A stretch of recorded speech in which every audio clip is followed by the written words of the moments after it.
নমস্কার বন্ধুরা, কেমন আছেন? আশা করি সবাই ভালো আছেন। আজকে আমরা শ্রীমদ্ভগবদ্গীতার নতুন একটি ভিডিও নিয়ে হাজির হয়েছি। আজকের ভিডিওতে আমরা শ্রীমদ্ভগবদ্গীতার অথোদ্যানম জানব, অথোদ্যানম আমরা শিখব। তাহলে শুরু করছি ভিডিওটা। এটা হচ্ছে শ্রীমদ্ভগবদ্গীতা। আমরা সর্বদা শ্রী গীতাকে শ্রী গীতা বলবো, ঠিক আছে? আমরা গীতার প্রথমেই আমরা পেয়ে যাই অথোদ্যানম। দেখুন, এই যে অথোদ্যানম। ওকে, তাহলে আমি পড়ি। আমি একটা আপনাদের কথা বলে দেই। আমরা সর্বদা দন্তেশ্বকে স্থ উচ্চারণ করব, ক্ষয়কে ক্ষ উচ্চারণ করব। যেখানে আমরা জফলা দেখতে পারবো সেখানে আমরা ইয় উচ্চারণ করব, আর যদি পাশে আকার থাকে তাহলে আমরা ইয়া উচ্চারণ করব, এবং বফলাকে আমরা সর্বদা রসৌয়ের মতো উচ্চারণ করব। ঠিক আছে, তাহলে শুরু করি। श्रीमद्भगवद्गीता अथ ध्यानम्। श्रीमद्भगवद्गीता अथ ध्यानम्। ॐ पार्थाय प्रतिबोधितां भगवता नारायणेन स्वयं व्यासेन ग्रथितं पुराण मुनिना मध्ये महाभारतम् अद्वैतामृतवर्षिणीं भगवतीम् अष्टादशाध्यायिनीम् अन्वत्वाम् अनुसन्दधामि भगवद्गीते भवद्वेषिणीं।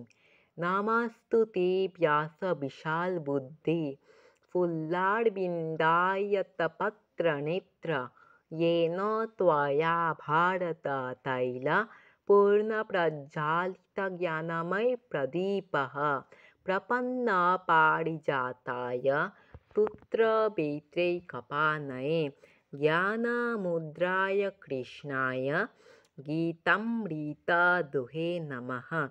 सर्वोपनिषद्गाव दुग्धगोपालनन्दनः पार्थवत्स सुधीर्भोक्ता दुग्धं गीतामृतं महत्।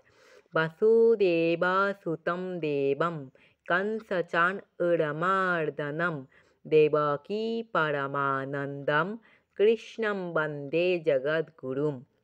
भीष्मद्रोणतटा जयद्रथ जलागान्धारनीलोत्पला शैल्याग्राहवती कृपेण कर्णेन बेलाकुला अश्वत्थामा विकर्णघोरमक्रादुरथनावर्तिनी सुक्तिर्ना खलु पाण्डवै रणनदीकैवर्तके केशवे पराशैरवचः सरोजम् अमलं गीतार्थगन्धत्कटं नानाख्यानककेशरं हरिकथासंवर्धनाबुदितं लोके सज्जनशठपदैरहरः पेपीयमानं मुदा भूयाद्भारतपङ्कजं कलिमलप्रद्धं सिनश्रेयसे।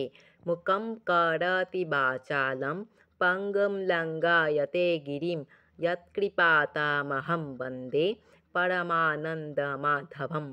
यं ब्रह्मा वरुणेन्द्ररुद्रमरुतस्तुन्वन्ति दिव्यैस्तवैर्वेदैः साङ्गपदक्रम उपनिषदैर्गायन्ति यं सामगाः ध्यानभस्थिततद्गतेन मनसा पश्यन्ति यं योगिनः यस्वान्तं न विदुषुरा असुरगणादेवाय तस्मै नमः।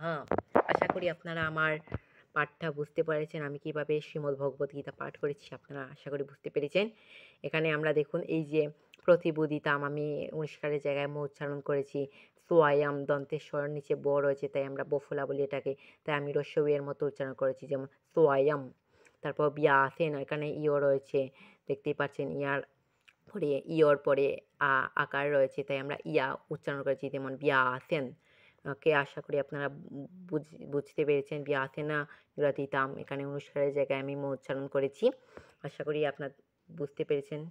আচ্ছা, আমার ভিডিওটা যদি আপনাদের কাছে ভালো লেগে থাকে তাহলে যারা আমার চ্যানেলটাকে সাবস্ক্রাইব করেননি দয়া করে আমার চ্যানেলটাকে সাবস্ক্রাইব করবেন, এবং একটা লাইক করবেন, একটা কমেন্ট করবেন, এবং আপনাদের বন্ধুদের মাঝে এটি শেয়ার করে দেবেন। সবাইকে ধন্যবাদ আমার সাথে থাকার জন্য। আগামী ভিডিওতে আপনাদের সাথে দেখা হচ্ছে। নমস্কার।